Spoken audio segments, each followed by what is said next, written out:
Join me today as I build my first tank style watch using the Seiko VJ24 movement.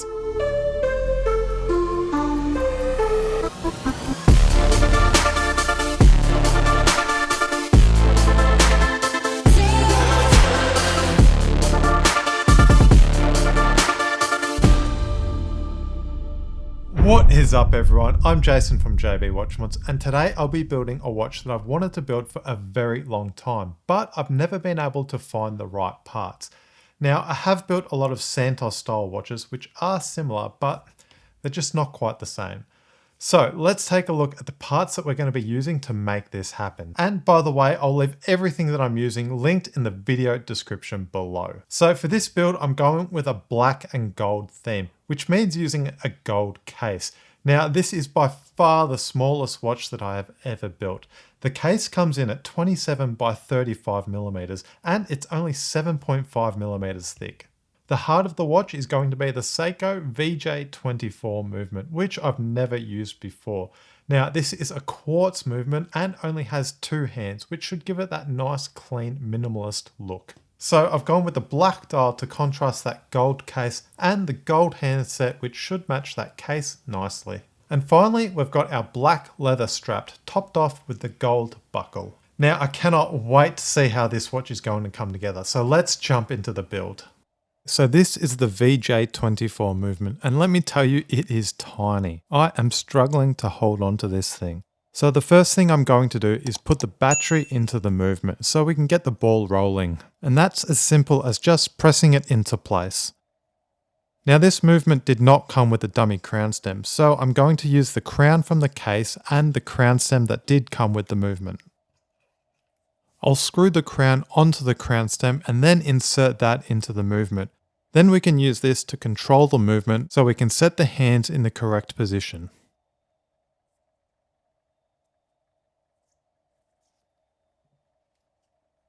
And I'm going to use my side cutters to hold the crown stem just so I can nip that crown up so it doesn't spin loose. Next we can insert it into the movement. Now I did have a little bit of trouble with this as it was really tight going in, but I think it was just the bad molding of the plastic case. Once I got that crown stem into the movement, it was all good. Everything was operating as it should, and I didn't have any issues after that. Now the dial that we're using does not have a date window, so I'm going to pull the crown out and rotate the movement until that date wheel flicks. Then I know the movement is at 12 o'clock and I'll set the hands accordingly. So now that that date changed and the movement is at 12 AM, I'm going to attach the dial to the movement. Now that's done by pressing the dial onto the movement, as there's two dial feet on the back side of the dial which locate into the plastic housing of that movement. And with that job done and the dial sitting flush all the way around the movement, we're ready to fit our hands. Now this movement is a little bit unusual as it is a two-hand movement. It only has the hour and minute hand and has no running seconds hand. So this movement may not be for everyone. Personally, I do like to see a running seconds hand, so it feels a little bit odd to me to have that missing. But at this stage, I haven't found any alternatives to make a watch this size or shape. So for now, this movement will have to do. Now that I've got the hour hand fitted at the 12 o'clock position, I'm going to rotate the movement over 2 times to get it back to 12 AM. And in that process, I'm going to check that the hand doesn't foul on the dial and rotate smoothly all the way around. I'm using Rotico to help me set the hands, but it is also a great tool for cleaning. So if you have any dust or debris or even fingerprints on your dial or handset, Rotico is great for cleaning it off. Just make sure that you have good quality Rotico that is nice and soft.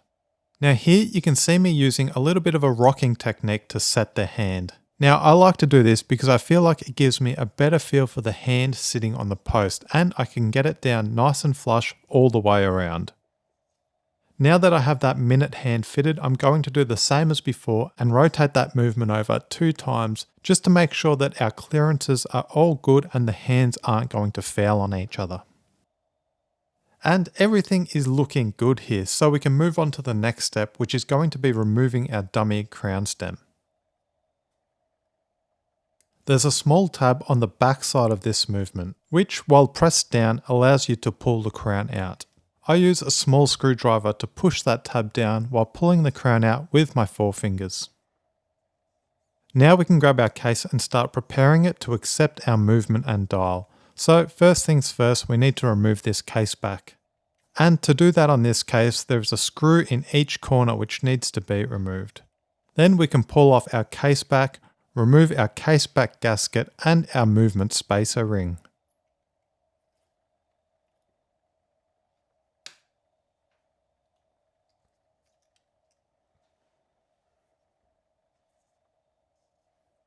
So to get this case ready to accept our movement and dial, the first thing we're going to do is clean that crystal. And to get it as clean as possible, I use a lens pen and an air blower. Now, a question I surprisingly get asked quite often is why I clean both sides of the crystal, and my answer to that may seem obvious, but it is almost impossible to tell if one side of the crystal is clean and the other is not. So always clean both sides of the crystal so you can get that crystal nice and perfect and have nothing trapped between the dial and crystal. And I also fitted our movement spacer to the back side of the movement before fitting it into our case, which it turns out does not really matter, as in this case it is quite loose. Now I'm going to pause the video in a second just so you can see something that ends up giving me quite a bit of trouble. Now you can see here that that movement spacer is too tall and protrudes past the case. We'll go over that further later on, but I just wanted to quickly point it out. For now, we're going to move on to getting our crown stem cut to the correct length. And to do this, first we need to fit it into the movement to see how it is looking. And it is miles too long at this stage, over 10 mil. So what we're going to do is remove that crown stem, remove the crown and cut around 10 millimeters off this crown stem, retest it and see how it is looking.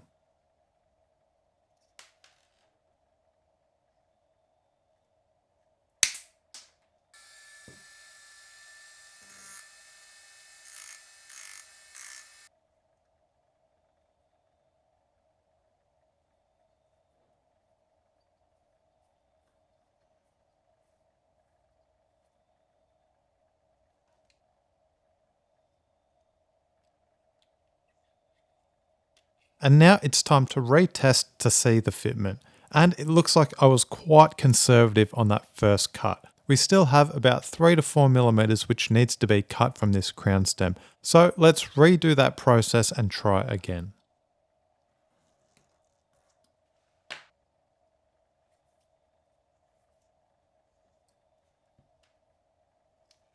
After making that cut, I like to file the ends of the thread just to make sure that there are no burrs that will damage the threads inside the crown. Now I'm feeling much more confident this time, so I'm going to pop a little bit of Loctite on the threads just to stop that crown from ever coming loose unintentionally.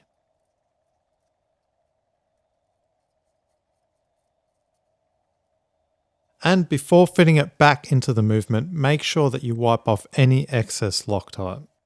Now we're ready to pop this back into the movement and fingers crossed it is going to be the right length.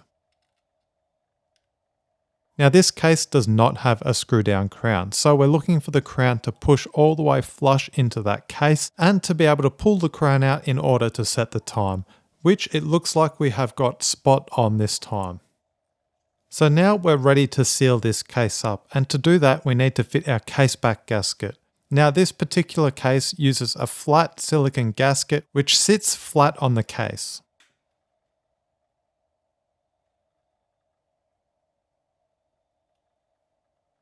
Now as I attempt to fit my case back, I can see that it is sitting way too high, and this goes back to that little problem that I pointed out earlier.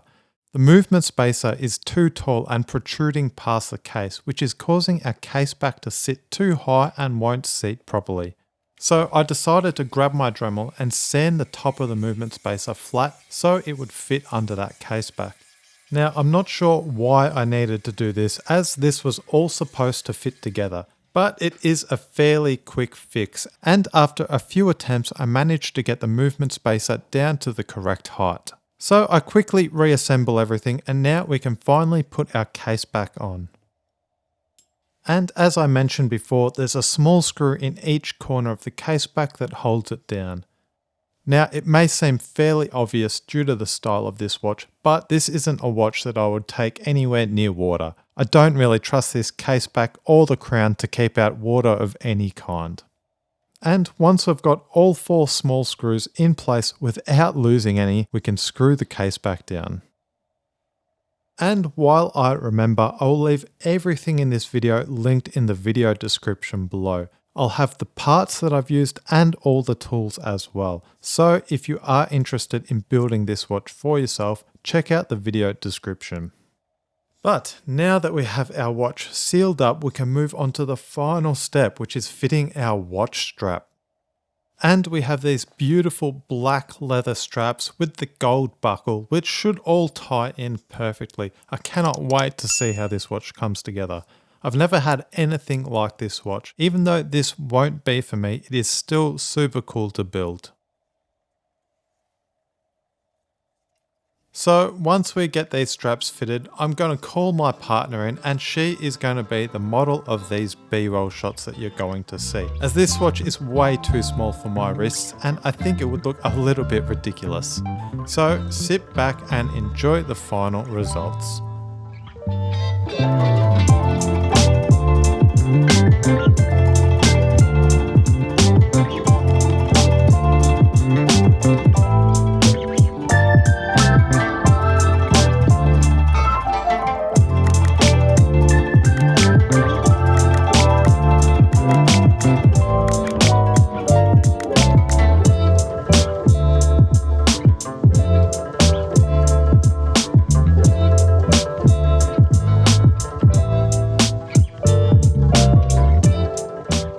That is it for today's video. Let me know in the comment section below what you thought of today's build.